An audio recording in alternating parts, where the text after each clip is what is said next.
आमदार जयंत पाटील यांच्या उपस्थितीत पेजारीच्या भैरवनाथाच्या पटांगणात लाल बावट्याचे घोंगावले लाल वादळ. शेतकरी कामगार पक्ष, रायगड जिल्ह्याची पक्ष संघटना आणि विविध जन आघाड्यांच्या मेळाव्याचे अलिबागच्या पेजारीत भैरवनाथ मंदिर पटांगणात आयोजन करण्यात आले होते. या मेळाव्याप्रसंगी शेतकरी कामगार पक्षाचे सरचिटणीस माजी आमदार जयंत पाटील यांच्या नेतृत्वात भव्य रॅली काढण्यात आली. यावेळी लाल बावटे की जय, शेतकरी कामगार पक्षाचा विजय असो या घोषणांनी अक्षरशः परिसर दणाणून निघाले. यावेळी जिल्ह्यातील प्रमुख पदाधिकारी व हजारोंच्या संख्येने कार्यकर्ते उपस्थित होते. महाराष्ट्र वेदभूमीसाठी सत्यप्रसाद आडाव, चणेरा. काय सांगाल, आज विविध आखाड्यांचा शेतकरी कामगार पक्षाचा मेळावा झाला. 3,500 पदाधिकाऱ्यांची नियुक्ती झाली. पहिल्यांदाच अशा पद्धतीची भव्य नियुक्ती आहे. काय सांगाल, भविष्यात शेतकरी कामगार पक्ष मजबूतीसाठी कशी रणनीती असणार आहे? शेतकरी कामगार पक्षाचा विचार हा खूप महत्त्वाचा आहे, सर्वसामान्यांचा आहे.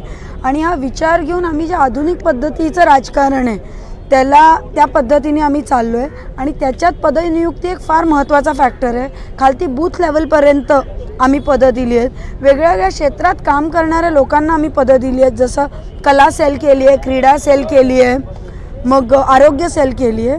जेणेकरून हा जो सर्वसामान्यांचा विचार आहे, जो सर्वसामान्यांसाठी आहे, तो हे पदाधिकारी घेऊन जातील आणि पुढच्या निवडणुकीमध्ये याचा प्रचंड असा फायदा होईल आणि सर्वसामान्य लोकांना न्याय मिळेल. आगामी स्थानिक स्वराज्य संस्थांमध्ये काम 50 वर्षांना पहिल्यांदा केलेलं आहे की विविध क्षेत्रातल्या ज्या आघाड्या आहेत, जनतेचे दैनंदिन प्रश्न सोडवण्यासाठी जन आघाड्या हे मार्क्सवादामध्ये आमच्या प्रामुख्याने तो गाभा आहे, त्या प्रभावी करण्याचा निर्णय घेतलेला आहे. या आघाड्यांमध्ये 90% तरुणांना आणि नवीन लोकांना संधी दिलेली आहे. महिलांना पण दिलेले आहेत. पहिल्यांदा महिला सरचिटणीस म्हणून पहिल्यांदा जिल्हा चिटणीसवर येते पुढे आणि सगळ्या तालुका चिटणीसावर महिलांना आम्ही सरचिटणीस केलेले आहेत. एक वेगळं काम राज्याच्या आमच्या महिला आघाडीच्या ज्या आघाडी अध्यक्ष आहेत मानसी म्हात्रे, त्यांनी सातत्याने पक्षाच्या प्लॅटफॉर्मवर ही मागणी केली. ती रायगडपासून सुरू होते आणि 7 जूनपासून मी महाराष्ट्रामध्ये विविध जिल्ह्यामध्ये माझा दौरा आणि माझ्या चिटणीस सहकाऱ्यांच्या मदतीनं मी हा दौरा सुरू करतो आहे. मला वाटतं जिल्ह्यामध्ये प्रभावीपणे विविध आघाड्यावर काम करणारे प्रभावी आणि राजकीयदृष्ट्या असलेले प्रबळ कार्यकर्ते देण्याची संधी, जनतेसमोर आणण्याची संधी एका पक्षाने आज दिलेली आहे. मला वाटतं याच्यामुळे पक्षाच्या विविध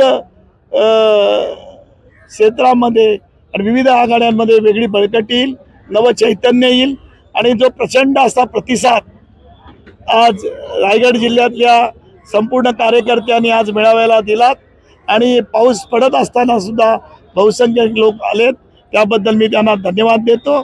आणि मी तुम्हाला सांगतो, या जिल्ह्यातल्या आमदारक्या असो, खासदारक्या असो नसो, सत्ता असो नसो, पण जनतेची बांधिलकी घेऊन जनतेच्या हितासाठी आणि त्याचं कोण शोषण करत असेल, त्यांच्यावर कोण अन्याय करत असेल, त्याच्या बाजूने उभं राहण्याचं काम माझे हजारो कार्यकर्ते या ठिकाणी करतील.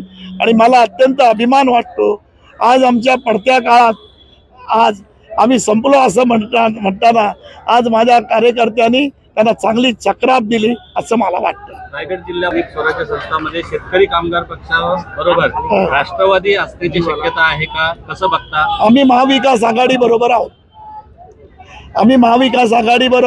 महाविकास आघाडी जो निर्णय घेईल त्याच्याबरोबर आम्ही राहणार आहोत.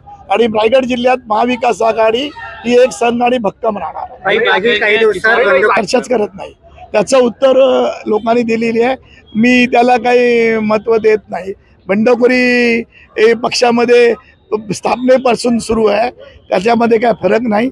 पण मला वाटतं आज माझ्या खारेपाटाने आणि या तालुक्यातल्या आणि जिल्ह्यातल्या सगळ्या कार्यकर्त्यांनी जो प्रतिसाद दिला, हे त्यांना चोख उत्तर या ठिकाणी आहे असं मला वाटतं. लाडकी बहीण फेल होणार होती, ती खोटी योजना आहे. आज पण ते खोटं बोलतात. लाडकी बहीणच्या प्रोव्हिजन करत नाही. किती प्रोव्हिजन जर त्यांना ठेवायची असती तर बजेटमध्ये तरतूद करायला पाहिजे होती. ती तरतूद अपुरी आहे आणि त्या दृष्टिकोनातून हे फसवं सगळं. लाडकी बहीण नाही, कर्जमाफी पण केली नाही. कर्जमाफी आम्हाला दाखवली तुम्ही टी व्हीवर की पुढल्या निवडणुका झाल्याबरोबर शपथ घेतल्याबरोबर सर्व शेतकऱ्यांचं ताज्या घडामोडी जाणून घेण्यासाठी आजच आपल्या महाराष्ट्र वेदभूमी न्यूज चॅनलला लाईक करा, शेअर करा, सबस्क्राईब करा आणि बेल आयकॉनवर क्लिक करायला विसरू नका.